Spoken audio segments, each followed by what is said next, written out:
Rocky Gerung dan juga Denny Siregar bisa jadi menangis kejang-kejang lihat video ini.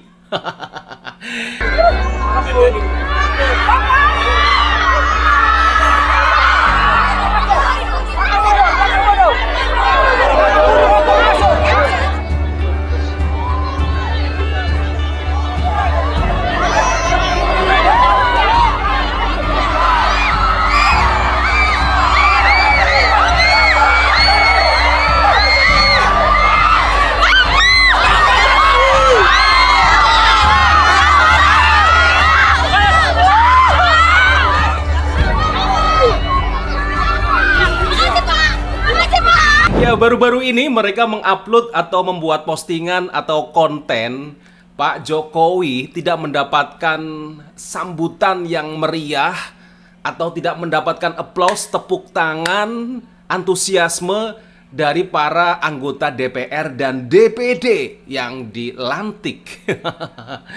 Dan seolah-olah masanya Jokowi sudah habis. Pak Jokowi seolah-olah sudah menjadi pesakitan. Bahkan mereka sangat berharap setelah Jokowi lengser 20 Oktober 2024, Pak Jokowi benar-benar habis dan ditinggalkan oleh para pengikutnya, oleh para loyalisnya, oleh para anak buahnya yang selama ini setia, termasuk ditinggal oleh Pak Prabowo. Mereka benar-benar berharap Pak Jokowi dan Pak Prabowo itu pecah kongsi. Apalagi sekarang baru diskenariokan bagaimana pertemuan Mega dan Prabowo. Dan mereka seolah-olah ya ingin mengemas bahwa Pak Jokowi sudah ditinggalkan dan saatnya Prabowo merangkul PDIP. Ya, saya yakin nanti kita akan melihat seperti apa endingnya. Karena Pak Jokowi menurut saya masih benar-benar sakti. Lihat saja video viral ya di TikTok, di media sosial, bagaimana Pak Jokowi di framing luar biasa ketika di upacara kesaktian Pancasila, seolah-olah Jokowi berjalan sendirian. Pak Puan begitu mesra, begitu akrab dengan Pak Prabowo. Pak Jokowi seolah-olah sudah ditinggalkan jalan sendirian di depan. Ya begitulah, kalau membuat framing bisa-bisa saja mengedit video, memotong video. Padahal sebenarnya saya melihat langsung pada waktu live peringatan kesaktian, Hari Kesaktian Pancasila, bagaimana Pak Jokowi juga akrab ngobrol dengan Puan Maharani, dengan Pak Prabowo, dan juga orang-orang penting saat itu yang hadir, tokoh-tokoh militer yang juga ikut upacara Hari Kesaktian Pancasila. Tapi yang namanya sudah benci di ubun-ubun kepada Pak Jokowi, ya semua bisa di framing apapun, semua bisa digiring dengan narasi apapun, termasuk yang dilakukan oleh Denny Siregar dan juga Rocky Gerung. Dia sangat berharap Pak Jokowi begitu lengser, habis begitu, tidak ada pengaruhnya sama sekali.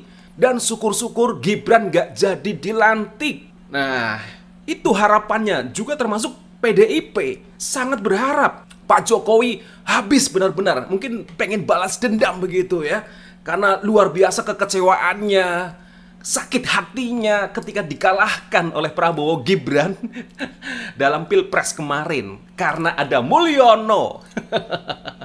Nah, itulah luar biasanya. Tapi kita melihat hari-hari ini terakhir Pak Jokowi berkunjung ke berbagai daerah, seolah-olah Pak Jokowi memang sengaja untuk pamitan kepada seluruh warga masyarakat bahwa Pak Jokowi sudah selesai dalam mengemban amanah menjadi presiden, menjadi kepala negara, sudah habis. Dan Pak Jokowi selalu minta maaf seandainya banyak kesalahan, kekhilafan, yang namanya manusia tidak sempurna. Nah, Pak Jokowi melakukan itu termasuk di hadapan warga NTT. Ribuan bahkan jutaan warga NTT begitu antusias menyambut kedatangan Pak Jokowi, melepas kepulangan Pak Jokowi, seolah-olah tidak ingin ditinggal. Nah, luar biasa. Dan saya melihat mereka benar-benar dengan sukarela, keikhlasan hati, karena memang benar-benar mencintai Pak Jokowi. Ya, berbeda dengan orang-orang yang di Senayan, mereka penuh dengan muatan-muatan politik, kepentingan. Kalau sudah tidak ada kepentingan, sudah tidak ada sejalan dengan politik, ngapain tepuk tangan? Jangankan tepuk tangan, bersalaman saja nggak mau, melengos. Jadi orang-orang yang di Senayan itu memang orang-orang pinter, tetapi penuh dengan intrik-intrik politik, kepentingan. Jadi ya namanya tepuk tangan itu hanya kamuflase saja. Bisa jadi mereka semuanya munafik begitu ya. Ya mungkin tepuk tangan luar biasa ke Pak Prabowo karena terpilih, wah luar biasa. Tapi nggak tahu hati-hati mereka, perasaan mereka, pikiran mereka. Barangkali mereka jahat juga, ya, ingin juga nanti Pak Prabowo jatuh dan lain sebagainya.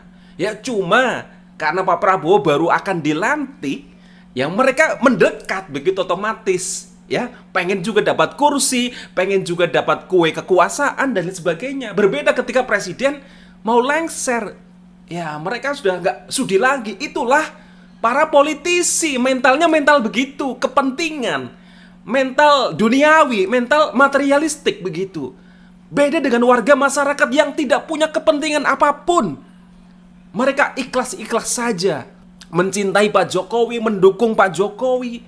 Karena bagi mereka Pak Jokowi sudah sangat luar biasa. Ingin benar-benar membangun Indonesia.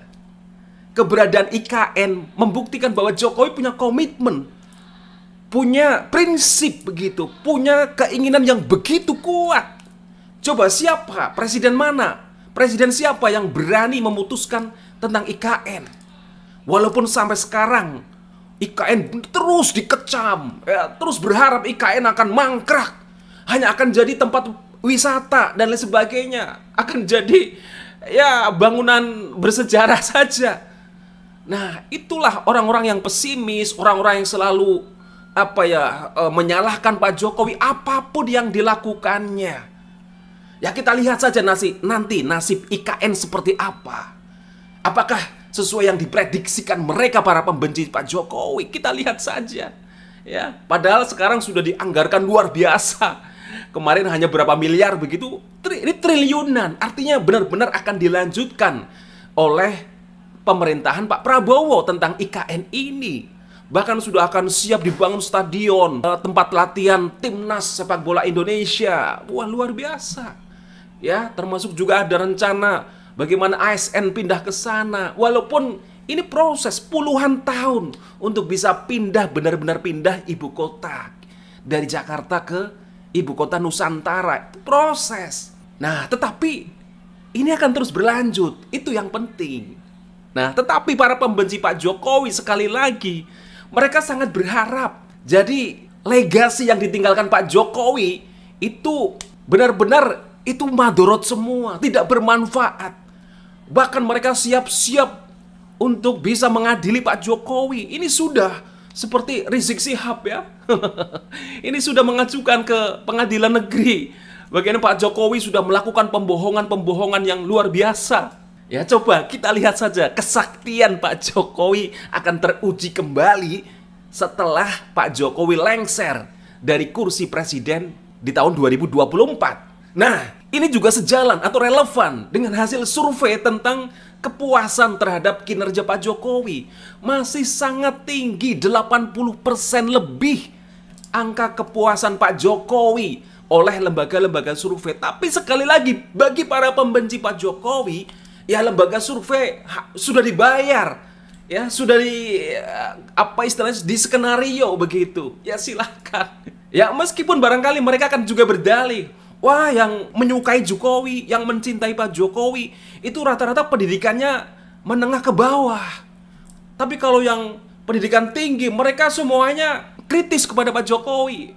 Ya bisa jadi seperti itu begitu. Karena ya belum tentu ya orang yang punya pendidikan tinggi itu punya kejernihan hati dalam berpikir, keikhlasan dalam bertindak. Mereka ketika berbuat, mereka ketika melakukan sesuatu, mereka ketika beropini, berpendapat selalu dengan kepentingan.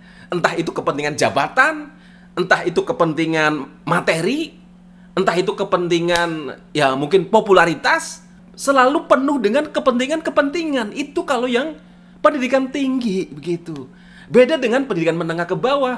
Mereka memang dengan kejujuran, ya dengan keikhlasan, dengan ya apa adanya, kepolosan, keluguan.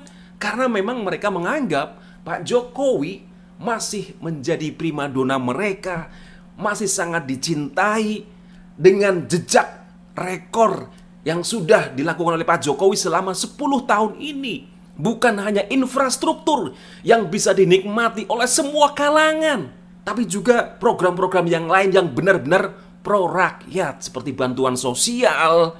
Itu masih terus dirasakan, bantuan di bidang pendidikan, kesehatan. Itulah yang memang benar-benar dirasakan oleh rakyat bawah. Bagaimana mereka tetap bisa hidup, bisa bekerja, bisa makan, bisa beraktivitas, bisa pergi ke pasar dengan nyaman. Nah, itulah yang selalu dipikirkan oleh Pak Jokowi. Bukan hanya mementingkan hal-hal yang sifatnya politis terus, ya, yang selalu penuh dengan intrik-intrik kepentingan. Nah, itu saja konten dari saya. Terima kasih, sampai jumpa, dan semoga ini bermanfaat.